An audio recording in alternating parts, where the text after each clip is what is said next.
Hello बच्चों, आप सबों का स्वागत है धनी सर फिजिक्स क्लास में। तो हम लोग देख रहे हैं क्वेश्चन बैंक का सीरीज देख रहे हैं, जिसमें पहला वीडियो आप लोग का जा चुका है और दूसरा वीडियो पहला वीडियो में बहुत सारे लोगों ने देखा और बहुत सारे लोगों को हेल्प मिला। कमेंट भी आप लोगों ने अच्छा किया है कि सर और आगे का वीडियो बनाइए। तो आगे का वीडियो हम लोग जो कल 50 तक देख चुके थे, जो 50 तक क्वेश्चन देख चुके थे, उससे आज आगे देखेंगे। तो जो लोग 50 तक के क्वेश्चंस को नहीं देख पाए हैं, वे लोग जाकर 50 तक के क्वेश्चंस पहले वाले वीडियो में जाके दे सकते हैं। तो आज हम लोग देखेंगे उससे आगे का क्वेश्चन, जो कि क्वेश्चन नंबर 51 है। और इन सारे क्वेश्चंस पे चर्चा भी करते चलेंगे, क्योंकि आपके एग्ज़ाम में और एक बार वीडियो ज़रूर आप देख लें, क्योंकि एग्ज़ाम में ये आने की संभावना है, क्योंकि आपके क्वेश्चन बैंक से रहेंगे तो कहीं ना कहीं ऑब्जेक्टिव यहीं से देखने को मिल जाएंगे। और मेरा प्रयास रहेगा कि जो भी क्वेश्चन होंगे उसके आसपास जितने भी क्वेश्चंस बन रहे होंगे उनको बताने का प्रयास करेंगे, ताकि कन्फ्यूजन आप एग्ज़ाम में ना मिले। तो चलिए स्टार्ट करते हैं। क्वेश्चन 51 कहता है कि किसी वस्तु का वास्तविक प्रतिबिंब कौन बना सकता है। यहाँ पे क्वेश्चन है कि वास्तविक प्रतिबिंब कौन बना सकता है। अब देखिए, आपके अकॉर्डिंग आपके जो ऑप्शंस होंगे उसमें लेंस की बात किया कर रहा है, तो लेंस में उत्तल लेंस। लेंस अगर पूछा हो तो उत्तल लेंस, और जबकि दर्पण पूछा हो तो जस्ट इसका अपोजिट अवतल दर्पण होता है। वास्तविक प्रतिबिंब बनाने के लिए दो ही तरह के कला, एक तो दर्पण है और दूसरा लेंस है। दर्पण में अवतल दर्पण और लेंस में उत्तल लेंस, जो कि वास्तविक प्रतिबिंब बनाते हैं। वास्तविक प्रतिबिंब बनाते हैं। अब रहा बात कि वास्तविक प्रतिबिंब बनाने के लिए तो हो गया। अब आभासी प्रतिबिंब के लिए, तो आभासी प्रतिबिंब के लिए दर्पण में तीनों दर्पण बनाता है, समतल भी बनाता है, अवतल भी बनाता है, उत्तल भी बनाता है। लेंस में भी उत्तल लेंस भी बनाता है और अवतल लेंस बनाता है। तो आभासी की बात कहा जाए तो आभासी प्रतिबिंब सभी चीज़ बनाते हैं, अवतल हो, उत्तल हो, समतल हो। दर्पण की बात हो गया, उत्तल लेंस हो, अवतल लेंस हो, सब बनाता है। लेकिन याद रखिएगा, वास्तविक प्रतिबिंब सिर्फ अवतल दर्पण, उत्तल लेंस, अवतल दर्पण और उत्तल लेंस में बनता है। इन बातों को ध्यान में रखेंगे। अगला, फोटोग्राफी में अदृश्य, मतलब कि अदृश्य नहीं, मतलब कि जहाँ से दृश्यक होना चाहिए, अभिदृश्यक होना चाहिए, यहाँ पे अदृश्य नहीं है, अभिदृश्यक हो। अभिदृश्यक में किस लेंस का प्रयोग करते हैं, तो उत्तल लेंस का प्रयोग करते हैं। किसका प्रयोग करते हैं, उत्तल लेंस की। प्रकाश की चाल न्यूनतम होती है। देखिए यहाँ पर ऑप्शन के अकॉर्डिंग यहाँ पे लिखा गया है, ऑप्शन के अकॉर्डिंग यहाँ कांच पे है। वहाँ में जो भी ऑप्शन दिए गए थे उनमें सबसे कम जो प्रकाश की चाल जिसमें चल रही थी वे कांच की थी, और सबसे अधिक प्रकाश की चाल आपको तो पता ही होती है कि किसमें होता है, निर्वात में होता है। तो उनके तुलना में आप सभी के प्रकाश के चाल को याद करके जाएंगे तो एग्जाम में अच्छा क्वेश्चंस के कलेक्शंस रहेंगे, यानी बन जाएंगे क्वेश्चन। 54 नंबर, अवतल दर्पण के सामने वस्तु को कहाँ रखें ताकि प्रतिबिंब का साइज बने। क्या साइज बनेगा, करा है कि अवतल दर्पण के सामने वस्तु को कहाँ रखने पर प्रतिबिंब का समान साइज बने, यानी कि बराबर बने। और बराबर के लिए कहाँ होना चाहिए, वक्रता केंद्र पे। बताए हैं कि अगर बराबर के लिए हो तो वक्रता केंद्र पर, अनंत पे हो, बहुत छोटा पर, वक्रता केंद्र अनंत के बीच हो, छोटा बताए थे, वक्रता केंद्र पर बराबर, वक्रता केंद्र फोकस के बीच कैसा बनता है, बड़ा, और फोकस पे बहुत बड़ा। एक और केस था, छठवां केस था कि ध्रुव और फोकस के बीच जब हो, ध्रुव और फोकस के बीच हो तो उसका प्रतिबिंब दर्पण के पीछे साइज में बड़ा, आभासी और सीधा बनता है। बाकी पांचों केस में वास्तविक और उल्टा बनता है। तो ये सारी चीज़ें आपको ध्यान में होंगी। स्नेल का नियम क्या है, तो स्नेल का नियम कहता है म्यू बराबर साइन आई बटे में साइन आर। स्नेल का नियम क्या है, याद रखेंगे, साइन आई बटे में साइन आर। उत्तल लेंस के सामने वस्तु को रखने पर प्रतिबिंब की वस्तु बराबर आकार के, देखिए फिर क्वेश्चन वही है कि प्रतिबिंब वस्तु के आकार के बराबर हो उत्तल लेंस में। तो लेंस की जब भी बात कर रहा है याद रखना कि बराबर वाली चीज़ें कहाँ होंगी, केंद्र पे होगी। 25 सेंटीमीटर के फोकसांतर वाले अवतल लेंस की क्षमता कितनी होगी। तो अब देखिए, क्षमता के क्वेश्चन तो बता ही हैं कि P बराबर होता है, P बराबर क्या होता है, तो P बराबर सेंटीमीटर में है तो 100 बटे में यहाँ पर F रख लेंगे। तो अब क्या, तो 100 बटे में 25 रखोगे तो काटोगे तो कितना होगा, 4। कितना होगा, 4। और ध्यान रखना उत्तल है, तो अगर यहाँ पर खाली से 4 डायोप्टर दिया है तो सही बात है, नहीं प्लस माइनस में अगर फंसा है तो आपको पता है कि उत्तल के लिए क्या होता है, प्लस होता है कि माइनस होता है। जल का अपवर्तनांक कितना है, 1.33। 1.33। और वहीं देखिए हीरा का भी अपवर्तनांक यहाँ लिख दिया गया है 2.42। 1.33 और 2.42 हीरा का है। कौन सा लेंस वास्तविक और आभासी दोनों प्रकार के प्रतिबिंब? लेंस की बात कह रहा है। लेंस में उत्तल लेंस, दर्पण में अवतल दर्पण। ध्यान रखेंगे यहाँ पर जब भी यहाँ पर आया है कि वास्तविक और आभासी, दर्पण में कौन? दर्पण में अवतल और लेंस में उत्तल, जो कि दोनों प्रकार के प्रतिबिंब बनाते हैं। वास्तविक बनाते हैं और आभासी बनाते हैं, जबकि वास्तविक और आभासी का ध्यान में रखेंगे कौन कौन बनाते हैं। अब आते हैं अगले क्वेश्चन की ओर। Question number 60। क्वेश्चन नंबर 60 क्या है? देखिए क्वेश्चन नंबर 60 है कि एक उत्तल लेंस जिसकी क्षमता 5 डायोप्टर है, तो किस प्रकार का लेंस है? मतलब कि एक उत्तल लेंस की क्षमता 5 डायोप्टर है, तो किस प्रकार के लेंस है? मतलब लेंस नहीं बताना था, वो कहता बताना था कि कितने दूरी पर उसकी फोकस अंतर है, तभी सेंटीमीटर बना लोगे। 1 मीटर फोकस अंतर वाले उत्तल लेंस की क्षमता क्या होगी? बना लोगे, ये भी बन जाएगा, क्योंकि दोनों ही क्वेश्चन जो है P बराबर 1/f का क्वेश्चन है। अच्छा, अगला क्वेश्चन है, एक प्रयोग में अवतल दर्पण में किसी बिंब का प्रतिबिंब एक पर्दे पर प्राप्त किया जाता है, तो दर्पण की फोकस दूरी को निर्धारित करने के लिए प्रयोगकर्ता को मापने की जरूरत होती है। अब रहा बात कि सर ये क्वेश्चन क्या कह रहा है, इसको समझ में नहीं आ रहा है। देखिए अब क्या है कि एक आपके पास अवतल दर्पण है, यह मान के चलिए एक अवतल दर्पण है, और यह आपका मुख्य अक्ष हो गया। तो किसी बिंब मतलब वस्तु का प्रतिबिंब एक पर्दे पर प्राप्त किया जाता है। अब मान के चलिए कि यहाँ से कोई भी चीज़ें आ रही हों, कोई भी वस्तु आ रही हैं और उनको पर्दे पर प्राप्त किया जाता है। आपको पता है कि समानांतर से आने वाली किरणें फोकस आकर एक बिंदु पर कहीं ना कहीं केंद्रित ऐसे होती है, तो जहाँ पर प्राप्त होगा वस्तु यहीं पर प्राप्त होगा। यहाँ पर वस्तु का प्रतिबिंब वस्तु होगा, तो वस्तु यहाँ से जाने के बाद ऐसे आएगी, तो यहाँ पर्दे पर प्राप्त हुआ। तो अब कह रहा है कि दूरी को निर्धारित करने के लिए प्रयोगकर्ता को मापने की जरूरत है। कहाँ? तो दर्पण और पर्दे की बीच की दूरी, दर्पण और पर्दे की बीच की दूरी, दर्पण और पर्दे की बीच की दूरी। ध्यान रखें यहाँ पर ऑप्शन क्या होगा? दर्पण तथा पर्दे की बीच की दूरी, दर्पण तथा पर्दे की बीच की दूरी। ध्यान रखेंगे दर्पण तथा पर्दे के बीच की दूरी, दर्पण तथा पर्दे की बीच की दूरी याद रखेंगे, इसका ऑप्शन है। अगला क्वेश्चन की ओर। ऐसा पदार्थ जिनसे होकर प्रकाश आसानी से पार कर जाती है उसे पारदर्शी कहते हैं। पता है कि पदार्थ बताए थे, जिनसे प्रकाश पार हो जाती है पारदर्शी, जिनसे पार वस्तु नहीं, प्रकाश जिनसे पार नहीं होती है उसको कहते हैं अपारदर्शी, और जिनसे प्रकाश थोड़ी थोड़ी करके पार होती है उसको कहते हैं प्रभासी। अब तीनों लोगों को पता है, तीनों सारी चीज़ें पता है। किसी दर्पण द्वारा किसी वस्तु का वास्तविक प्रतिबिंब मिल सकता है। वास्तविक प्रतिबिंब बनाने के लिए दर्पण में आपको बताया, अभी ऊपर ही क्वेश्चन बताया कि दर्पण के लिए अगर खाली क्या है, तो दर्पण में केवल अवतल, और वास्तविक प्रतिबिंब के लिए क्या? वास्तविक के लिए दर्पण में अवतल और लेंस में उत्तल लेंस, लेंस में कौन? उत्तल लेंस। और जबकि आभासी सभी प्रकार के प्रतिबिंब बनाते हैं, सभी दर्पण बनाते हैं। किसी दर्पण द्वारा किसी वस्तु का काल्पनिक प्रतिबिंब बना सकते हैं।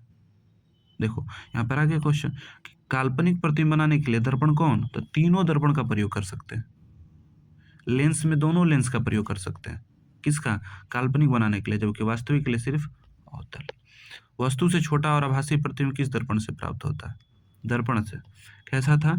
आभासी होना चाहिए प्रतिबिंब, और वस्तु से छोटा होना चाहिए, और दर्पण है तो आपको पता है कि दर्पण में जो उत्तल दर्पण है, उत्तल दर्पण में जो प्रतिबिंब होता है हमेशा छोटा बनता है, आभासी और सीधा बनता है।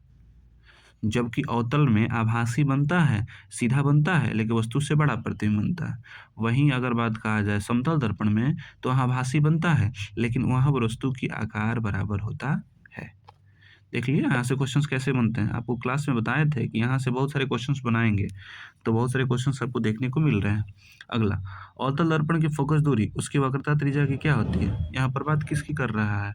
फोकस और वक्रता त्रिज्या आर, आपको बताए थे एफ पहले आ रहा है, आर बाद में आ रहा है, तो एफ आर जो है दुगनी होती है, किसका? एफ का। यहाँ पर किसका पूछा हुआ है कि फोकस कितनी होगी?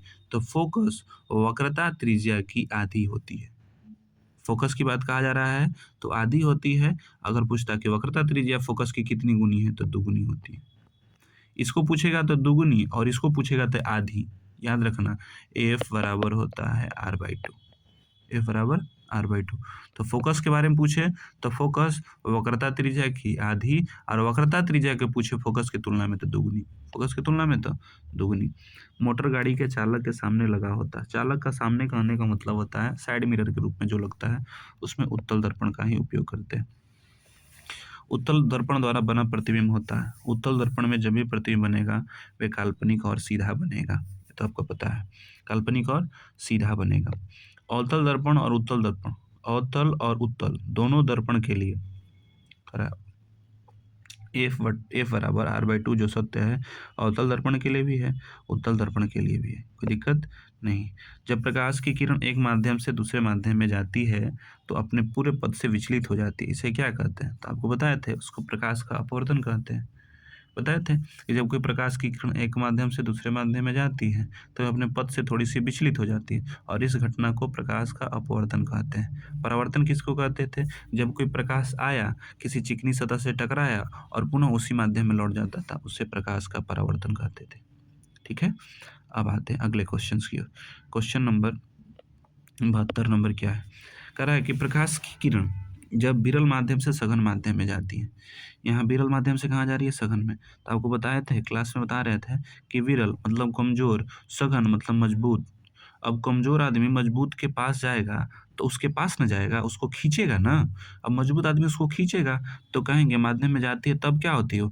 अविलंब की ओर मुड़ जाती है, यानी बड़ियरका की ओर मुड़ जाती है।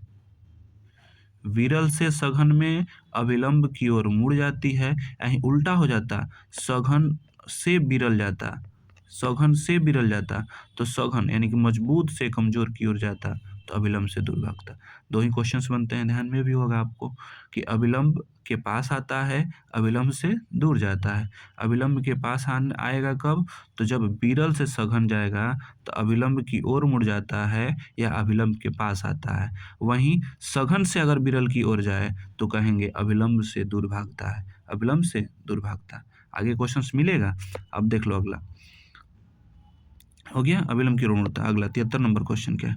जब प्रकाश की किरण दो माध्यमों को अलग अलग करने वाली की सतह पर लंबवत पड़े।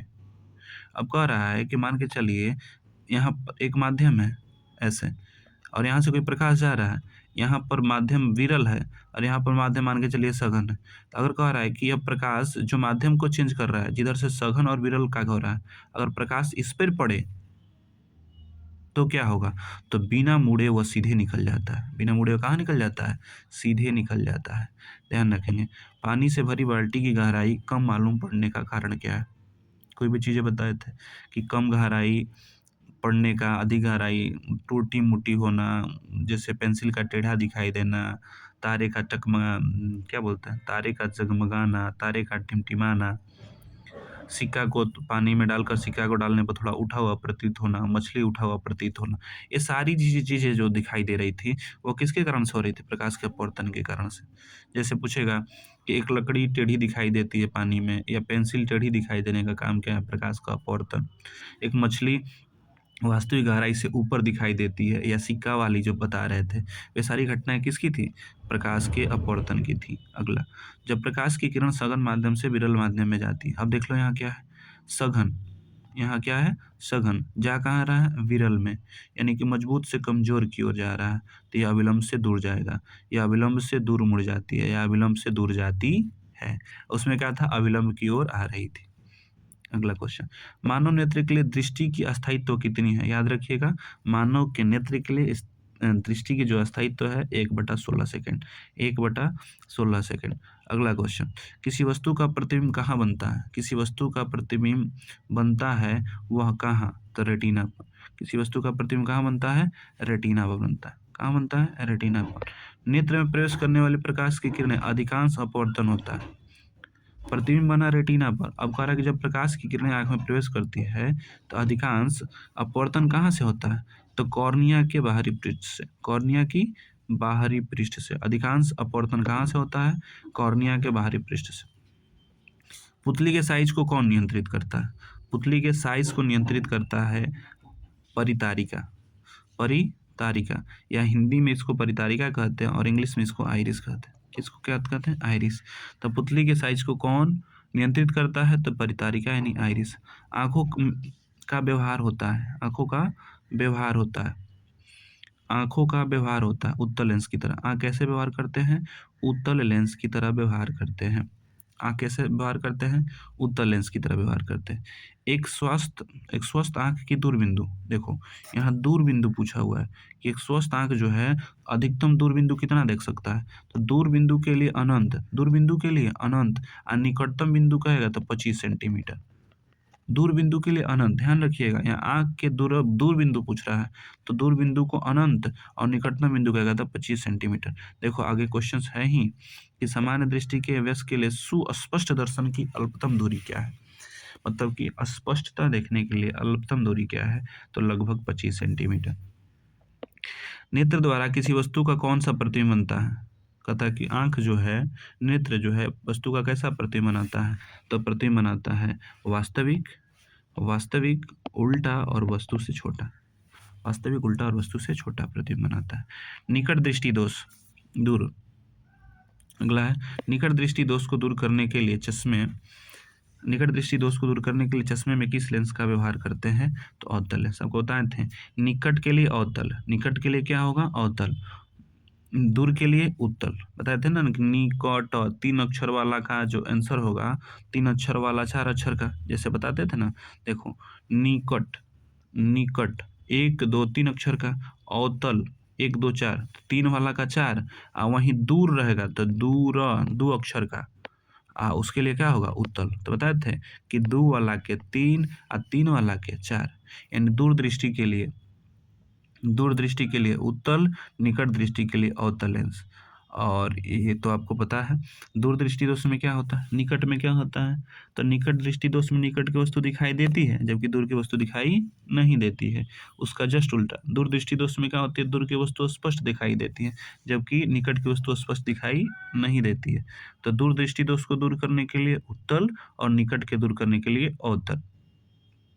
ये सारी चीज़ें आपको ध्यान हो गया। चलिए आगे बढ़ते हैं। 85 नंबर हो गया, अब आते हैं 86 नंबर क्वेश्चन की। देखिए ये हम लोग का संस्था है अपेक्स स्टडी सेंटर दिनारा। जो लोग चैनल पे नए हैं, हम लोग का offline class apex study centre में चलता है दिनारा, जो कि रोहतास के डिस्ट्रिक्ट में है, और आपका ऑनलाइन क्लास धनी सर फिजिक्स क्लास पे है। तो आप जो भी अगर जिनको भी कुछ पढ़ना है तो यहाँ पे चल सकता है। यहाँ पर बिहार बोर्ड के बच्चों को पढ़ाया जाता है, ध्यान रखेंगे। चलिए अगले क्वेश्चंस की ओर बढ़ते हैं। तो अगर वीडियो अच्छा लग रहा है तो लाइक भी कर दें और शेयर भी कर दें इसको। चलिए अगला क्वेश्चन देखते हैं 86 नंबर। किस लेंस का उपयोग दीर्घ दृष्टि दोष को संशोधित करने के लिए किया जाता है? किस लेंस का उपयोग दीर्घ दृष्टि, दीर्घ मतलब होता है दूर, दीर्घ मतलब क्या होता है? दूर। अभी देखो तो दीर्घ के लिए यानी दूर, दूर के लिए क्या है? उत्तल, दूर के लिए क्या है? उत्तल। दूर के लिए यहाँ पर देखिए किस लेंस का उपयोग दीर्घ दृष्टि दो यानी कि दूर दृष्टि दोष को दूर करने के लिए किया जाता है? तो दूर के लिए उत्तल और निकट के लिए अवतल। अब अगला, किस दृष्टि दोष में अवतल भी उत्तल और दोनों लेंसों से बनी द्विफोकसी लेंस का संशोधित किया जाता है? मैंने कहा नाम कि एगो में तो अवतल लगा, एगो में उत्तल लगा। अब कौन सा ऐसा दोष है जिसमें अवतल भी रहता है और उत्तल भी रहता है? तो उसको बोलते हैं जारा दृष्टि दोष। उसको क्या बोलते हैं? जारा दृष्टि दोष।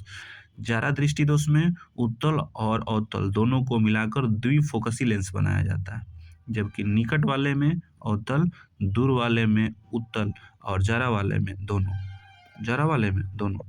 जो नेत्र निकट स्थित वस्तु को साफ नहीं देखता है, देखिए साफ नहीं देखता है मतलब निकट का साफ नहीं देखता है लेकिन दूर का साफ देखता है। तो निकट देखता, जो नहीं दिखता है उससे मतलब नहीं है, क्या दिखता है वही उसका दोष है। दूर का दिखता है दूर दृष्टि दोष, निकट का दिखता है निकट दृष्टि दोष। तो यहाँ पर निकट का नहीं दिख रहा है, दूर का दिख रहा है, तो इसका दोष क्या होगा? दूर दृष्टि दोष। निकट का नहीं दिख रहा, दिखने वाले से मतलब ही नहीं है इसका, इसका नाम ही अटपटा है। निकट का मतलब हम समझते हैं कि निकट की वस्तु नहीं दिखाई देगा, तो नहीं, निकट दृष्टि दोष का मतलब निकट का दिखाई देगा और दूर का दिखाई नहीं देगा। दूर दृष्टि का मतलब दूर का दिखाई देगा, निकट का दिखाई नहीं देगा। अगले क्वेश्चन की ओर। किस रंग का विचलन न्यूनतम होता है? कौन सा रंग है जिसका विचलन न्यूनतम होता है? तो किस रंग का विचलन सबसे न्यूनतम होता है? तो लाल रंग का विचलन सबसे न्यूनतम होता है। लाल रंग का विचलन क्या होता है? सबसे न्यूनतम होता है। श्वेत रंग कितने रंगों से मिलकर बना है? कहता कि सफेद रंग जो है कितने रंगों से मिलकर बना है? 7 रंगों से मिलकर बना है। श्वेत रंग कितने रंगों से मिलकर बना है? 7 रंगों से मिलकर बना है। अगला, स्पेक्ट्रम प्राप्त करने के लिए किसका उपयोग किया जाता है? कहता है कि स्पेक्ट्रम नहीं बताया था कि सभी कलरों को एक वर्णपट पर सभी 7 रंगों को एक वर्णपट पर प्राप्त करने की क्रिया को स्पेक्ट्रम कहते थे। तो सभी 7 रंग को विभक्त करने के लिए किसका प्रयोग किया जाता था? प्रिज्म का। किसका प्रयोग करते थे हम लोग? प्रिज्म का करते थे। स्पेक्ट्रम में किस रंग किरण का झुकाव अधिक होता है? देखिए, झुकाव किसका? बैंगनी का सबसे अधिक झुकाव, लाल का सबसे कम। लाल सबसे कम झुकता है और बैंगनी सबसे अधिक झुकता है। लाल रंग का तरंगदैर्घ्य सबसे अधिक, जबकि बैंगनी रंग का तरंगदैर्घ्य सबसे कम होता है। याद रखेंगे, लाल रंग का तरंगदैर्घ्य सबसे अधिक, बैंगनी रंग का तरंगदैर्घ्य सबसे कम। लाल रंग का झुकाव कम होता है, बैंगनी रंग का झुकाव अधिक होता है। बैंगनी रंग का प्रकीर्णन सबसे अधिक होता है, लाल रंग का प्रकीर्णन सबसे कम होता है। बैंगनी रंग का प्रकीर्णन सबसे अधिक होने के कारण से बैंगनी रंग का प्रकीर्णन सबसे अधिक होने के कारण से आकाश नीला दिखाई देता है। सॉरी, प्रकीर्णन के कारण से ही दिखाई देता है। तो याद रखेंगे, बैंगनी का प्रकीर्णन सबसे कम है, लाल का प्रकीर्णन सबसे बैंगनी का प्रकीर्णन सबसे अधिक, बैंगनी का प्रकीर्णन सबसे अधिक, लाल का सबसे कम। लाल का तरंगदैर्घ्य ज़्यादा, बैंगनी का तरंगदैर्घ्य कम। अगला, प्रकाश का प्राथमिक वर्ण कौन है? तब देखिए, लाल, हरा, नीला, आरजीबी बोलते थे प्राथमिक रंग। तारे का टिमटिमाने का कारण क्या है? वायुमंडलीय अपवर्तन। तारे टिमटिमाने का कारण क्या है? वायुमंडलीय अपवर्तन। प्रकाश के किस घटना के कारण सूर्य हमें वास्तविक सूर्योदय से लगभग 2 मिनट पूर्व दिखाई देने लगता है? प्रकाश के किस घटना के कारण से सूर्य हमें वास्तविक समय से 2 मिनट पहले, 2 मिनट पहले, 2 मिनट बाद या कुछ भी कह रहा है तो यहाँ पर प्रकाश का अपवर्तन होगा। क्या होगा? प्रकाश का अपवर्तन। अगला, तारों का टिमटिमाना प्रकाश के किस घटना को दर्शाता है? तारों का टिमटिमाना प्रकाश के वायुमंडलीय अपवर्तन की घटना को दिखाता है। तारे का टिमटिमाना प्रकाश के वायुमंडलीय अपवर्तन। वायुमंडल में कौन सा वर्ण अधिक प्रकीर्णन करता है? अभी आ गया। कौन सा रंग सबसे अधिक प्रकीर्णित होता है? नीले रंग का। बैंगनी रंग का प्रकीर्णन सबसे कम होता है, अधिक प्रकीर्णन करता है, यहाँ प्रकीर्णन करता है। ठीक है, तो मतलब कि नीले रंग का प्रकीर्णन सबसे ज़्यादा है। ठीक है, यहाँ पर इसलिए दिखाई देता है। बैंगनी रंग का प्रकीर्णन सबसे अधिक, तरंगदैर्घ्य सबसे कम। किसका? लाल रंग का। याद रख लेंगे, देख लेंगे एक बार उसको बड़ा बढ़िया से। यहाँ से क्वेश्चन आते हैं, वायुमंडल का कौन सा वर्ण अधिक प्रकीर्णन करता है? तो यहाँ प्रकीर्णन के लिए नीला रंग का होगा। जब सूर्य का प्रकाश वायुमंडल से गुजरता है तो वायु के सूक्ष्म कण किस रंग के प्रकाश को अधिक प्रबलता से प्रकीर्णित करते हैं? तो नीले रंग का। किस रंग का? नीले रंग का। प्रकाश किस रंग का तरंगदैर्घ्य, प्रकाश के किस रंग का तरंगदैर्घ्य सबसे अधिक होता है? तो तरंगदैर्घ्य सबसे अधिक लाल रंग का होता है। अब आज का इस वीडियो का लास्ट क्वेश्चन 100 नंबर लेते हैं। 100 नंबर क्वेश्चन क्या है? 100 नंबर क्वेश्चन है, चंद्रमा पर खड़े अंतरिक्ष यात्री को आकाश की तीव्रता, चंद्रमा पर खड़े अंतरिक्ष यात्री को आकाश प्रतीत होता है कैसा? तो चंद्रमा पर कोई खड़ा है और उसको आकाश कैसा दिखता है? तो उसको काला दिखता है। तो दूसरे वीडियो में 100 तक करेंगे, तीसरे वीडियो में इससे आगे तो छोटा छोटा वीडियो रखते हैं ताकि आप लोग उसको सहूलियत के हिसाब से देख सकें। तो फिर मिलते हैं अगले वीडियो में। सभी वीडियो को एक बार हम अपलोड कर देंगे, तो दूसरे वीडियो को देख लीजिए। तब तक दूसरे देखिएगा, तीसरा मिल जाएगा आपके एग्जाम से पहले, सारे वीडियो मिल जाएंगे। तो इस वीडियो में इतना ही रखते हैं, फिर मिलते हैं अगले वीडियो में। तब तक के लिए अपना ख्याल रखिए और पढ़ते रहिए खूब।